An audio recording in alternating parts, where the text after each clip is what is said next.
Bueno, Raúl, se oficializaron los cambios en la asignación universal por hijo y en las asignaciones familiares. Exactamente, Roberto, además del aumento del 25,9% en las asignaciones básicas, es decir, las asignaciones universal por hijo y además la asignación familiar que corresponde al rango de más bajos ingresos, también hubo cambios en cuanto al régimen de cómo se calcula, porque ahora se va a calcular en base al ingreso familiar, no solo el ingreso individual del integrante del grupo familiar que más gana, que era lo que normalmente, o el que menos gana, porque eso era una opción para ver quién recibe la asignación. Esto que estamos viendo es la escala de los diferentes aumentos. Hay algunos aspectos interesantes que cambian a partir de este criterio. Por ejemplo, había familias que recibían un doble beneficio. Mientras uno de los integrantes, por ejemplo, del matrimonio, cobraba un sueldo inferior a, digamos, a 5.200 pesos, cobraba la asignación por hijo. Si el otro integrante de la familia pagaba impuestos a las ganancias, podía deducir también como asignación familiar por hijo o deducción especial por hijo de su impuesto a las ganancias. Es decir, había un doble beneficio, ahora no se puede tener más ese doble beneficio. Hay 63.000 grupos familiares que estarían modificando este criterio, dejarían de recibir uno de los dos beneficios. Por el contrario, ¿quiénes se incorporan? Aquellos que estaban entre 5.200 y 7.000 pesos de ingresos, que por nivel de ingresos recibían demasiado para tener la asignación por hijo, pero no tenían lo suficiente para llegar al impuesto a la ganancia, entonces tampoco tenían la deducción. Esos ahora, al subirse ese nivel, ese tope de 5.200 pesos, van a poder descontar la asignación por hijo, o cobrar, mejor dicho, en este caso, la asignación por hijo.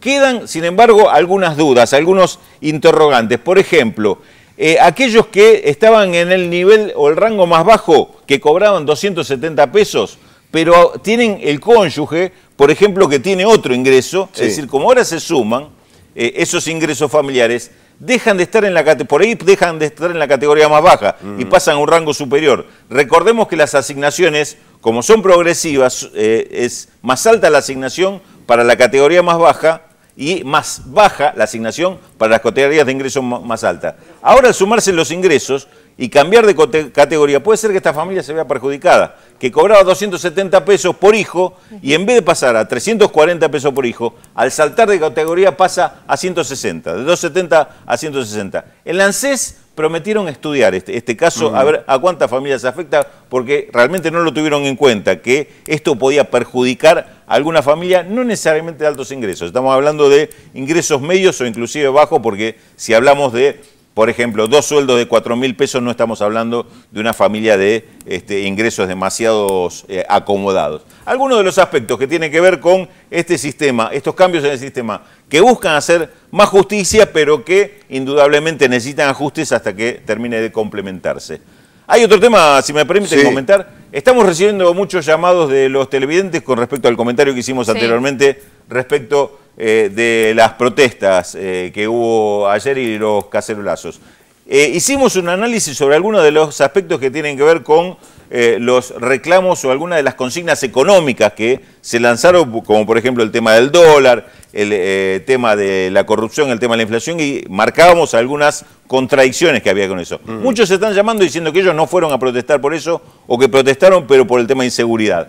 Está claro que hubo diferentes enfoques y no quisimos, digamos, descalificar ninguno de estas manifestaciones, sino que nos referimos a uno en particular. Seguramente el tema de la inseguridad podemos quizás abordarlo en otro momento, pero no significa que hayamos descalificado o desconocido que esto también era uno de los aspectos de la protesta. Simplemente nos concentramos en algunos que tenían que ver con una expresión económica, un modelo económico que además hay que aclararlo, y esto para nosotros es importante. Una cosa es quienes convocaban en forma muchas veces no declarada, en forma anónima, pero evidentemente hubo una convocatoria y un intento de organización, y aprovechar esta sensación que hay en la gente de querer manifestarse, pero lo que estábamos marcando, que es muchas veces en beneficio propio y no en beneficio de la mayoría. Por supuesto, también se escuchó por eso digo, en los testimonios de la gente. Claro, por eso hacemos la aclaración. Aquellos que fueron a protestar por la inseguridad y que no se sintieron representados por este otro protesto de aquellos que quieren comprar dólares, claro, me parece absolutamente legítimo, no se sientan aludidos por el comentario que hicimos antes. Pero sí también lo que quisiéramos que compartan, que acá hubo algunos que convocaron con otra intencionalidad, con otra intención, y no son los que dan la cara para poner en debate finalmente qué es lo que están proponiendo. ¿De qué estamos discutiendo cuando hablamos de que hablan de un cepo cambiario, no aceptan las reglas, pero tampoco aceptan que la AFIP controle a aquellos que pueden estar sospechados de corruptos? Gracias, Raúl.